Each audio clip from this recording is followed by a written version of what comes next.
संसद के पहले दिन तन कर बैठे थे राहुल गांधी, फिर मोदी ने घूरते हुए किया इशारा, देखते ही देखते एक दूसरे से भिड़ गए सांसद। राहुल गांधी के बाद लाल टोपी वाले सांसदों ने मचाया बवाल, अखिलेश यादव को स्पीकर ओम बिरला ने क्यों लगाई फटकार।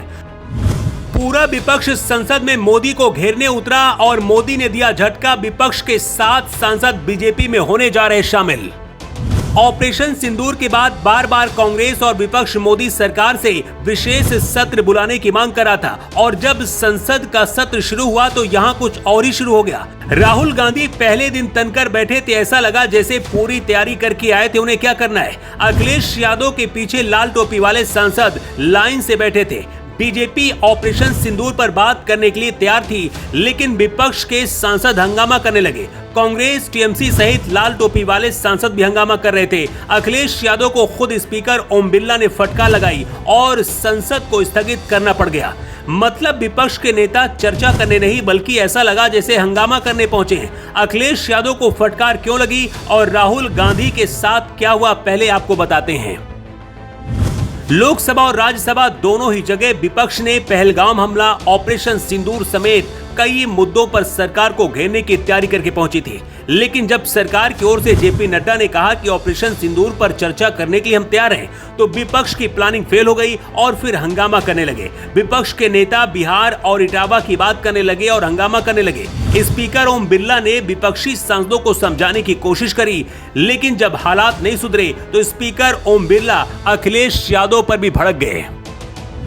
ओम बिरला भड़कते हुए बोले कि अखिलेश जी, आप अपने सभी सदस्यों से कहिए तख्तियां लेकर न आए।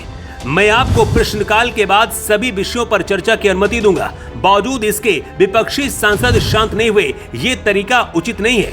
पहले दिन इस तरह से हंगामा करना अच्छी बात नहीं है। कांग्रेस अध्यक्ष मल्लिकार्जुन खड़गे ने फिर से ऑपरेशन सिंदूर का सबूत मांगा है। मतलब अपने देश की सेना पर यकीन नहीं हो रहा है और पाकिस्तान जो बोल रहा है उस पर इन लोगों को यकीन हो रहा है। सेना की कुछ जानकारियां गुप्त होती हैं जिन्हें सार्वजनिक नहीं किया जा सकता है, लेकिन मल्लिकार्जुन खड़गे शायद इतना गंभीर नहीं है कि इस बात को समझ पाए।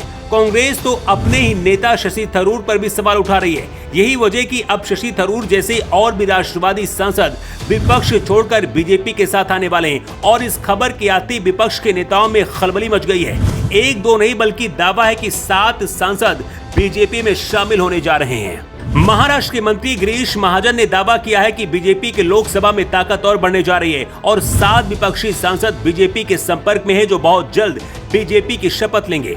इसमें कुछ सांसद शिवसेना उद्धव गुट के हैं, कुछ कांग्रेस के और कुछ लाल टोपी वाले भी सांसद हो सकते हैं, क्योंकि पिछले महीने अखिलेश यादव ने सपा विधायक अभय सिंह, राकेश प्रताप सिंह और मनोज पांडे को पार्टी से बाहर किया था, जिसके बाद कई ऐसे सांसद विधायक सपा में हैं जो इसके विरोध में हैं और आने वाले वक्त में इसका असर भी दिख सकता है। संसद सत्र के दौरान पिछले कुछ सालों से ऐसा लगता है कि जैसे विपक्ष सिर्फ हंगामा करने के लिए ही वहां पर जाता है। कांग्रेस की हर चुनाव में बुरी तरीके से हार होने के बाद भी राहुल गांधी का कॉन्फिडेंस इतना कहां से आता है पता नहीं। शायद यही वजह है कि सत्र बीजेपी नहीं बुला रही थी। इस बार भी राहुल गांधी ने आरोप लगाया है कि स्पीकर उन्हें बोलने नहीं दे रहे हैं, जबकि सच ये है कि राहुल गांधी और उनकी टीम ऐसा लगता है जैसे संसद में चर्चा करने नहीं बल्कि हंगामा करने के लिए जाते हैं, जिसकी वजह से इस बार भी संसद को स्थगित करना पड़ा। विपक्ष इसलिए भी हंगामा मचा रहा है क्योंकि इस सत्र में भी मोदी सरकार 8 नए बिल लेकर आई है और 7 लंबित बिलों पर भी चर्चा होगी। इसमें मणिपुर जीएसटी संशोधन bill 2025, income tax bill, national sports government bill जैसे विधेयक शामिल हैं। विपक्ष के नेता बिल्कुल नहीं चाहते हैं कि ये बिल पास हो, क्योंकि अगर ये बिल पास हुए तो इसका असर बिहार चुनाव में दिख सकता है। इसके साथ ही सत्र मोदी सरकार के अगर पक्ष में गया तो विपक्ष के लिए अच्छा नहीं होगा।